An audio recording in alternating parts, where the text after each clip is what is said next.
I recently had my third Muay Thai fight here in beautiful Thailand, and it was an absolute war. So much so that it was named Fight of the Night. And not only were my forearms and my shins banged and bruised up, as well as getting 7 stitches in my right shin from checking kicks, blocking high kicks, but he also fractured my sternum in the second round with some nasty knees, where I was forced to either give into the pain and fall to the floor in defeat, or to dig down deep and give everything I have to make a comeback and to hopefully get that win. In this video, I'm going to show you the entire fight footage, as well as fill you into some of the key details leading up to the fight, and go over some of the mistakes that I made in the fight for you to look out for when you're watching. Now this time, my opponent ended up being somebody that is my size, although he had a lot more experience than me and was fighting out of one of the top gyms in the country. The reason why I knew that he had more experience than me is because I may or may not have done a little bit of internet creeping on his social media, where I saw that he has already had some big fights in big organizations that televise their events nationally throughout Thailand. I'm not sure what his fight record is today, but here is a fight that I found online from 1.5 years ago, which he won, making his record at the time 21 wins and 5 losses.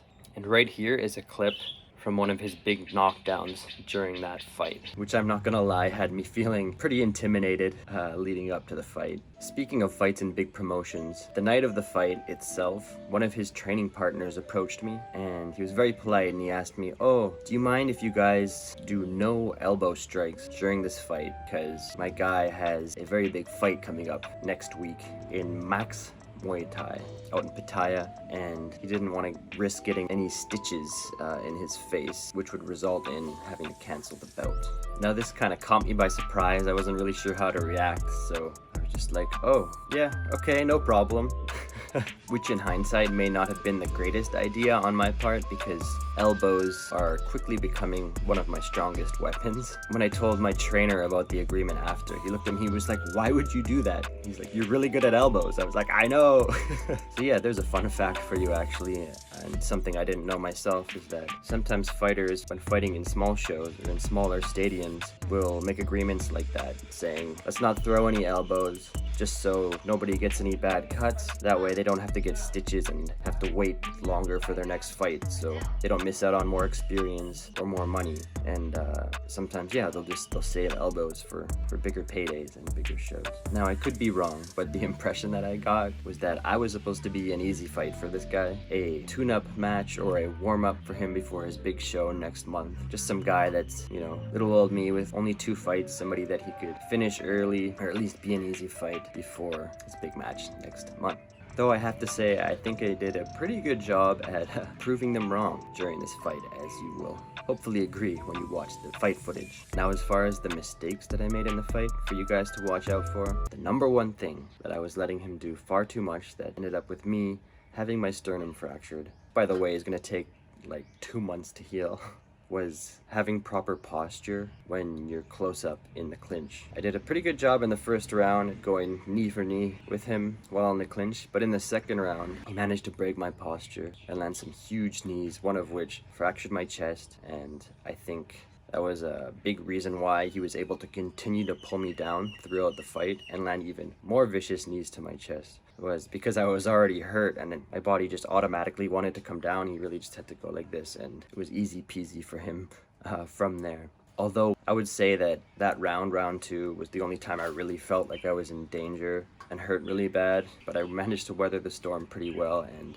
come back with some pretty good strikes of my own. Now what I should have been doing was high posture, hips forward, wide stance with my legs, and whenever he tried to pull me down, I should have tried to, instead of just like curling up, I should have been fighting for that posture and either pushing him to grab behind his head, or what my corner was screaming at me during the fight and in between rounds to do, stand up straight and control his arms. You know, have my arms on top of him, and stay up, and it makes it way more difficult for your opponent to land knees. The second big mistake that I made, that I definitely learned from and will not do going forward, is the fact that every time I hit him with big shots and had him kind of rocked, I did not take advantage and just come out more aggressive and throw longer combinations and not going for the kill when I had the opportunity to do so. Alright, here is the full fight video. I'm going to be posting all of my future fights, whether I win or lose, so make sure to subscribe and like the video if that's the sort of thing that you might be interested in following. Enjoy the fight. It's a banger. We begin round number 1.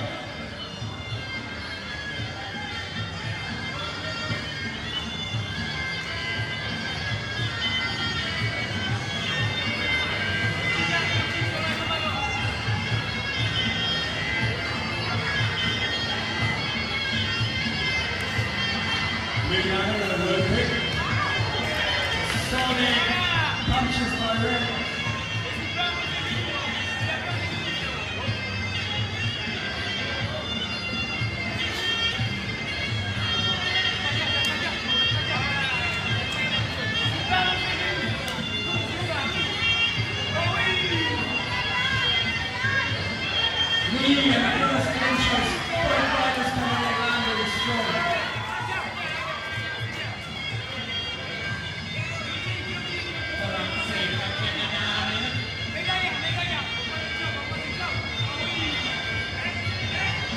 Kick by Red, blocked one by Blue. Red landed stealing the punches. Blue counters.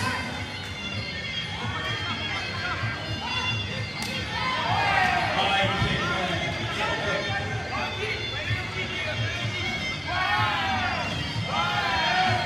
Red really showing good kicking skills.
Blue down the aggressor.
Push it back again. Push it. It's coming into space.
ยับถีบยับถีบแฮนด์อัพยับถีบวุบ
So after they made the decision and they raised his hand in victory, I was kind of shocked and surprised in the heat of the moment because I thought for sure that I had done enough to either win the fight or at least get a draw. But after looking at fight footage myself, while it was a very close fight, my opponent did a fantastic job at trolling me in the clinch and just landing tons and tons of knees and kicks even to my body, which do score a lot in Muay Thai and is what gave him the edge for the judge's decision. So I lost my third Muay Thai fight. I am now 2-1.